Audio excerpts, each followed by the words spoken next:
Welcome to the Transform My Dance Studio podcast, the only podcast for dance studio owners, where each week we bring you business growth strategies to help you increase your profits, impact the lives of more students, while ensuring you get back some time to have a little life outside of the studio. It's time for you to become the go-to studio in your area. Now, here's your host, founder of the Dance Studio Owners Association, Clint Salter. Hey there, it's Clint. Welcome back again to our special series. We're nearly at the end of week 1 of Backstage, where we're getting studio owners from all around the globe to share with you their journey, the things that they've done, the things they wish they didn't do, how they've overcome challenges, and everything in between. We're heading over the water today to the amazing Dani Miller, who is the CEO of Bay of Plenty Performing Arts in New Zealand. And what I love about this interview I did with Dani is she shares with you her transition from working full-time as a teacher and then making that big step and transitioning into being the full-time CEO of her studio. Dani and I talk about how she got 160 new student inquiries in just 1 month. Plus, she shares a whole lot of other fantastic tips.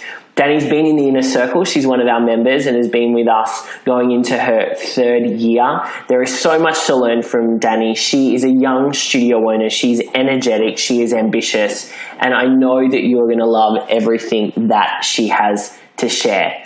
Inner Circle. If you want to find out more about the Inner Circle, please go to our website, dancestudioownersassociation.com/Inner Circle. We have 1 more week that we have applications open. So if you're interested, check out the website, and I would love to see an application from you if you would love to work directly with me and our team of coaches and the amazing, supportive, ambitious, driven group of studio owners that we have part of this amazing family. Let's get on with the show. Here is Dani Miller. Hey there, dance studio owners. It's Clint. Hope you're really well. Welcome back. If you were just joining us before when I was talking to lovely Angela from More Than Dance in Minnesota in the USA, I'm really excited. I know I'm always really excited, but I'm generally very, very excited to be speaking with our next studio owner. Her name is Dani Miller, and she's the CEO of Bay of Plenty Performing Arts in New Zealand. Yes, her and I have different accents. We are not from the same place. Every time I go, to the US or something, I always get a question like, are you from New Zealand? I'm always like, no, I'm from Australia. She's from New Zealand. And the reason I'm really excited to bring you Dani is because Dani's been a part of our Inner Circle program now for 18 months. She did our first year, decided she wanted to jump in and do another year. And her journey is really fascinating. Being a teacher at school, a school teacher, and having her dance studio on the side to this year, completely being focused all on her dance studio, leaving her full-time job, that security, and really becoming the CEO. So, Dani, thanks so much for joining us. I'm really excited to get into your story. Thanks for having me. So tell us a little bit about how you got into this journey of running a dance studio. I think it's always been in the back of my mind. I remember being at school and thinking, yep, I want to open a dance studio, but actually not telling my mum about it and saying, no, I'm going to be a hairdresser, and all this. So I went off and did a dance degree and went down this different path, and then went overseas and came back and went, no, I'm going to do it. So I actually moved towns. I moved down to Mount Maunganui and opened my dance school at the same time. So didn't know anyone, kind of just started from scratch. So I was doing that. I did start off just doing the dance school 100% and then freaked out and went back to school teaching. Yeah, getting the security and the income, right? That stable income every week. And I did start off relieving, but you get sucked into it quite easily. Everyone's like, oh, we need a dance teacher. Do you want to take that on? So I did, and juggled everything until this year. So for 3 years, juggled both. And it was funny when you just said that, she stepped back from her second job. I kind of forgot I used to do that now. It was weird. Isn't that strange? Because like it wasn't so long ago that, you know, that you were still you still had that job. I mean, last year, you know, one of the things that you had absolute clarity on and a main reason I think why you joined the inner circle was so that you didn't have to straddle kind of both of those jobs and get some security in the business.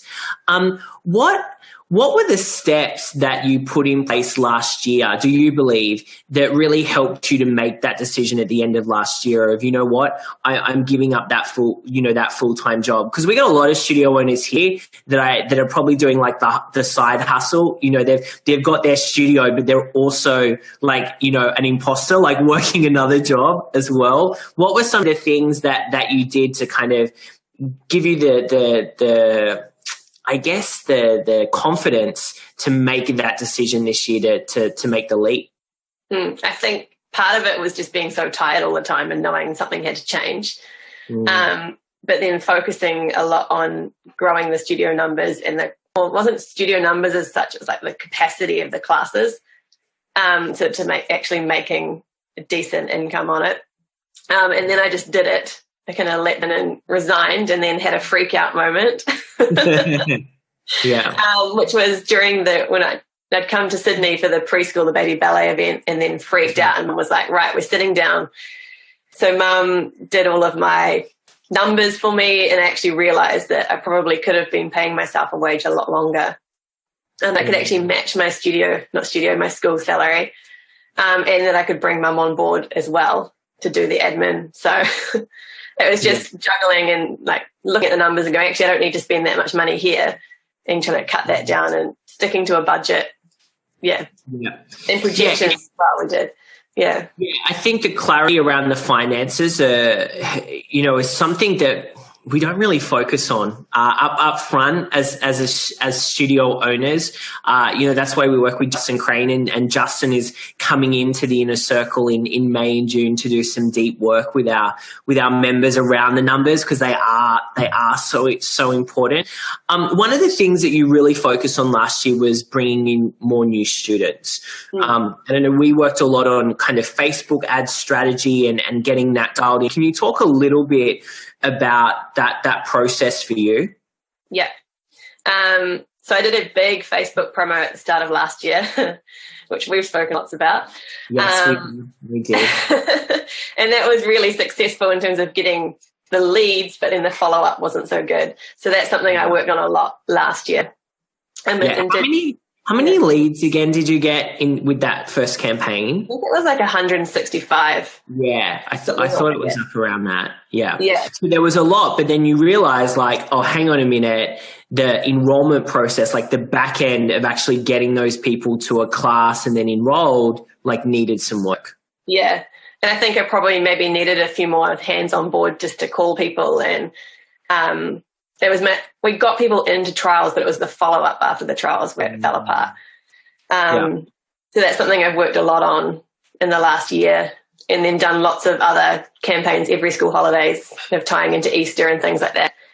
And then did another big one over summer. I can't actually remember now how many there was more, I think, this year over summer, but follow-up happened, and that was the big difference. Yeah. It's so important, right? Like, because people always say like, I want the Facebook ad to work. I want the Facebook ad to work. And like in your instance, it really worked, but then there was no structure. And so just for everyone that, that's on the call, you can do a great Facebook ad campaign and bring in leads. Like it's testing and tweaking and good imagery, and you've got to have the formula right. But then if you don't have the follow up in place, like if you're not tracking where people are coming from, team to help you, like Dani said, execute it, you can get in a lot of trouble. And it's not just like people don't come to you or enroll with you. It's also the reputation, right? Like it's the customer service side of things. And you've really, since that happened, like in last January, you've really kind of focused on getting that process right. And that was my biggest concern as well, was not that they weren't in class, it was the reputation, that first impression. That's I think what I was most upset about in that first big campaign last year. Yeah, totally. And so when you bring on, because now you iron that out, we've got the processes in place, the enrollment process, the follow-up process, the onboarding. I mean, it's all kind of sorted. How do you ensure that you then keep those students? You know, because you're bringing in big amounts of new students now. You know, how do you think around retention in the studio? A big thing this year I'm trying to focus on is not teaching as much and being more visible. So I'm losing a teacher this term. And so I do have to step up and take on a few more classes, but I'm actually putting myself on the classes that I don't know those kids very well so that I get to know those kids. Because I realize there's a big gap of classes that are on while I'm teaching and I don't even know who these kids are, you know. So just building a relationship with them. I've put myself out the front and just talking to parents to get to know the families. And then, lots of little things like in our Facebook group, like in-house competitions and in-house events and things that kind of added value. Yeah.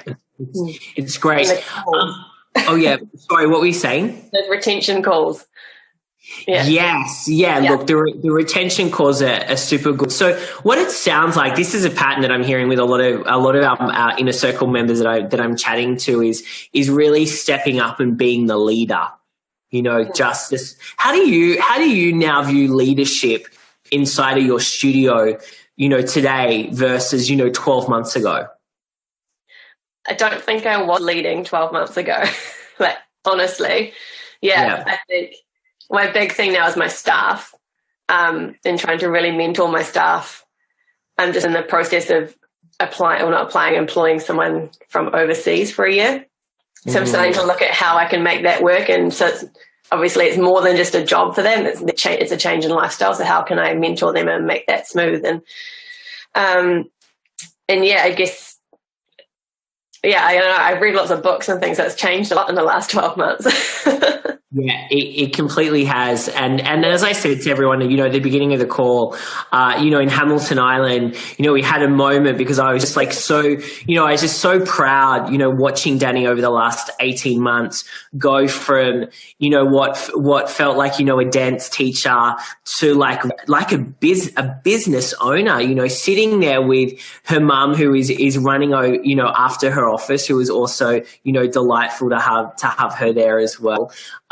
But to just sit there and see you have conversations and give advice to our other studio owners at the retreat.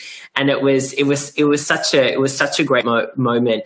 I want to ask around your goal setting process, because one of the things I love, and I love our conversations, is around where you want to go. Like you've got a lot of clarity now around this is the direction I want to go. Here's where I want to be. How do you kind of set up your goals and then ensure that, you know, you're taking action every single day to get to them? So that 90-day goal plan. Yep. Making sure I do it. I'm actually now setting it all up, breaking it down to tasks and things in Asana, which I use. And I think 12 months ago as well, I said, I hate Asana. It always reminds me of yeah. And now I use it for everything. So setting things up in there, having it up in my office. I think that what we spoke about in our last call as well is that maybe setting bigger goals. So trying to do that, which I can't wait for our call tomorrow.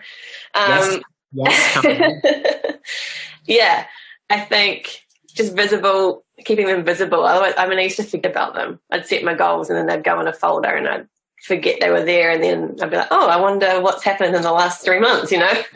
Yeah. So just, I think I know where I want to get to. So setting those goals, turning them into smaller steps, putting them in Asana and having them visible.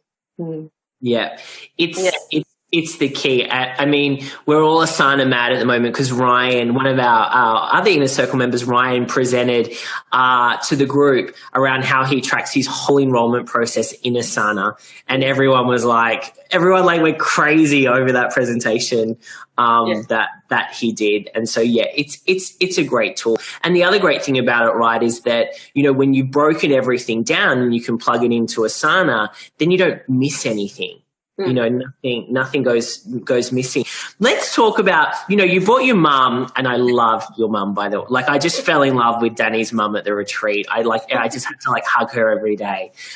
Because I remember, like, when my mum worked in the office for me, you know, very early on in my dance studio. And I think that relationship is really, really special.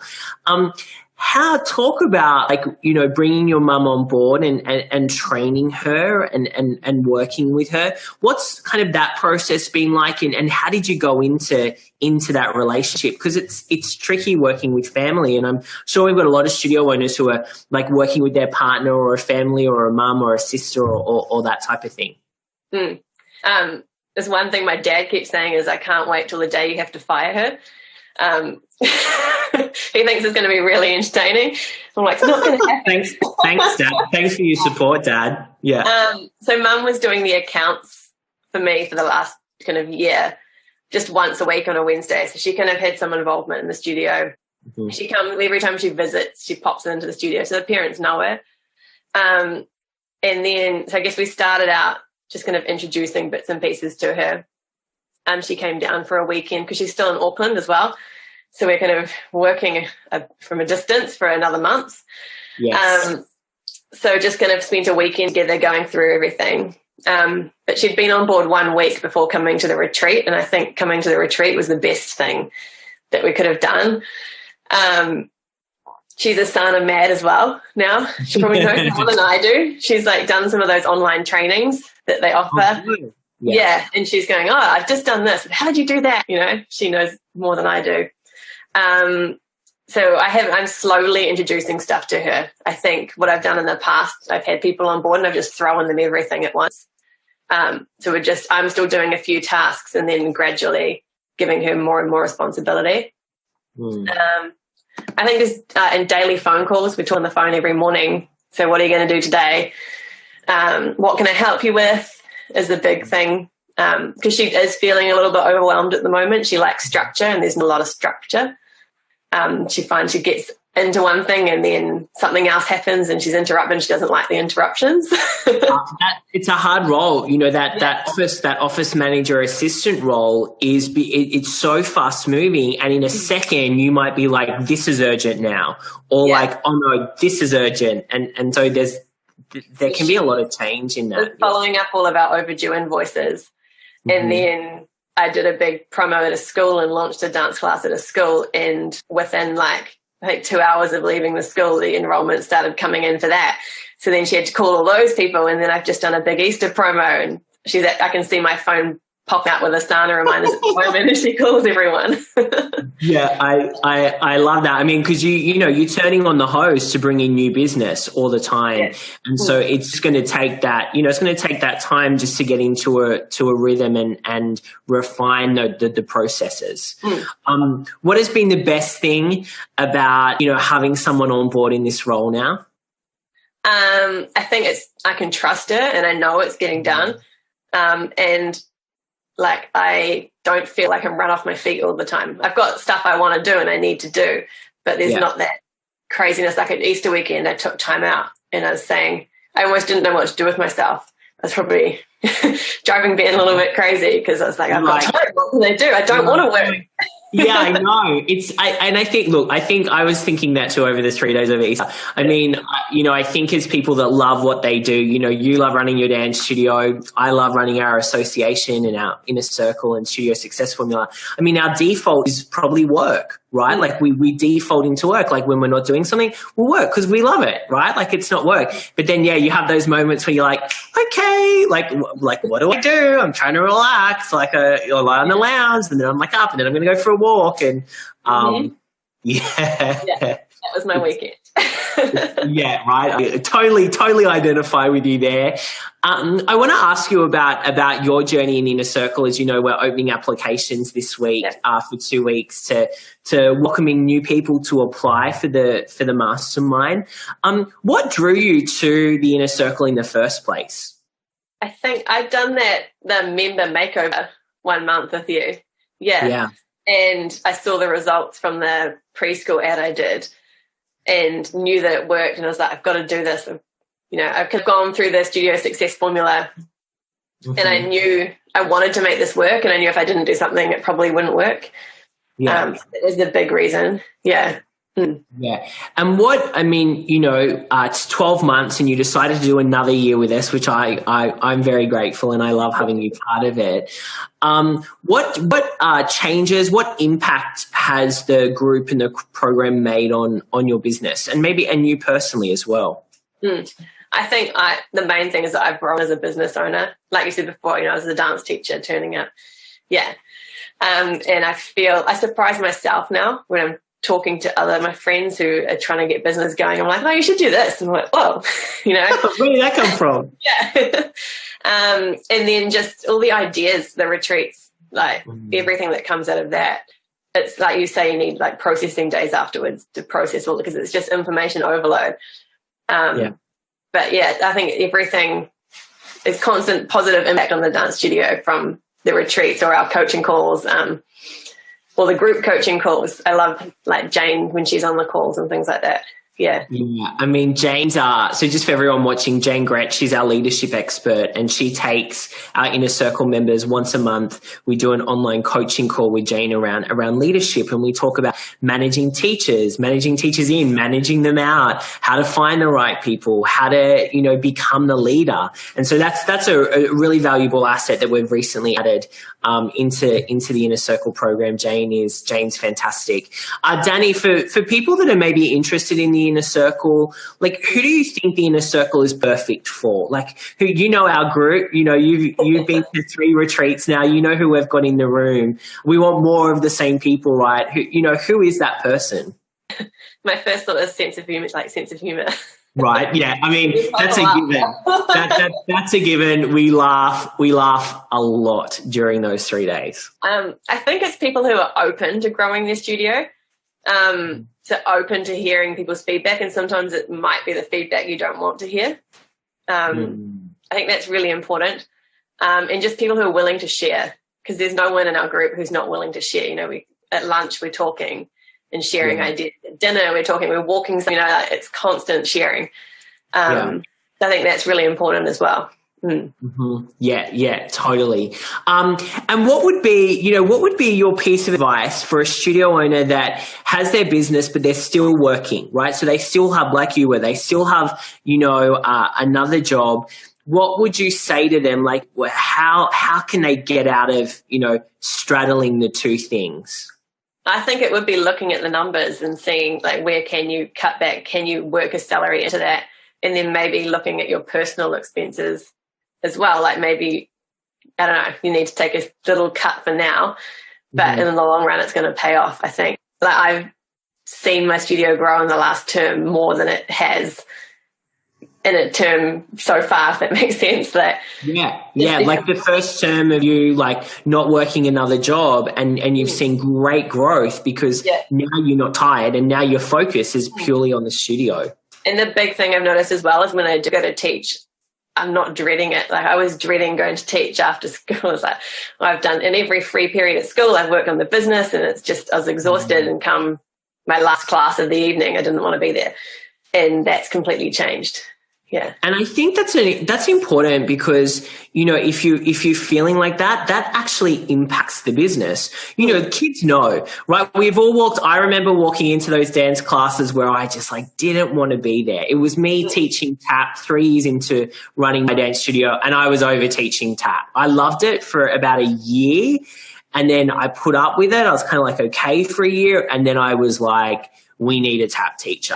And I remember the class I walked in, and I was like, this is so unfair for these kids. Just because I'm not interested and inspired by this anymore doesn't mean that I should be turning up and delivering a pretty bad service. And so we got a tap teacher in. But it's the same principle, right? Like, if you're not into it and you're dreading it, it's not going to positively impact your business. Where now you said, you've never grown so much in a term, but now you've got freedom and you're rested and you're doing what you love. You're teaching some classes, but you're managing now, know?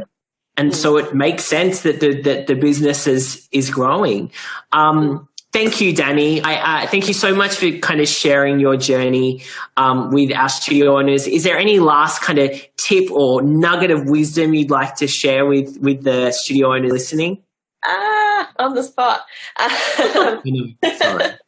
I think my big thing that has helped me is reading and listening and things like that over the last 12 months. So, yeah, keep listening to Clint's podcasts.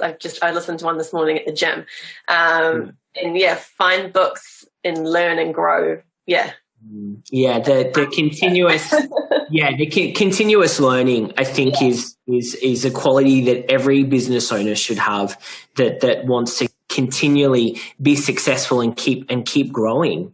It's so important, because as soon as we stop learning, like, it's a pretty good indication that, like, you know what, our business is not going to be thriving. And I think that's why you've done so well over the last 12 months. Like I said, I'm super proud of you. And thanks for sharing today. I really appreciate you coming on and chatting to the studio owners about your journey. And I get to talk to you tomorrow on our coaching call. Yeah. Awesome. Thanks so much, Dani. Thank you. I hope you really enjoyed that interview and got a lot of value from it. Took a couple of pages of notes maybe on how you can really take your studio to the next level. Now, if you'd like my help and our experts and our coaches, and you'd love to be part of a small group of studio owners from all around the globe, I'd love to invite you to apply for our inner circle. You can go to dancestudioownersassociation.com/inner circle to get all of the details and to fill out your application. It's a coaching and a mastermind program that lasts for at least 12 months. We run live events, 3-day retreats with our members. We do weekly group coaching calls. We have a really beautiful, supportive group of studio owners from around the world that are part of our inner circle, with everyone having the one goal, which is to grow their studio while having a life outside of their business. And let me tell you, it's definitely possible. Check out our website, dancestudioownersassociation.com/inner circle for all the details. I would love to receive an application from you. See you soon. Bye for now. Thank you for joining us today. For all the resource links from the show and to receive access to our free dance studio growth training, make sure you visit transformmydancestudio.com.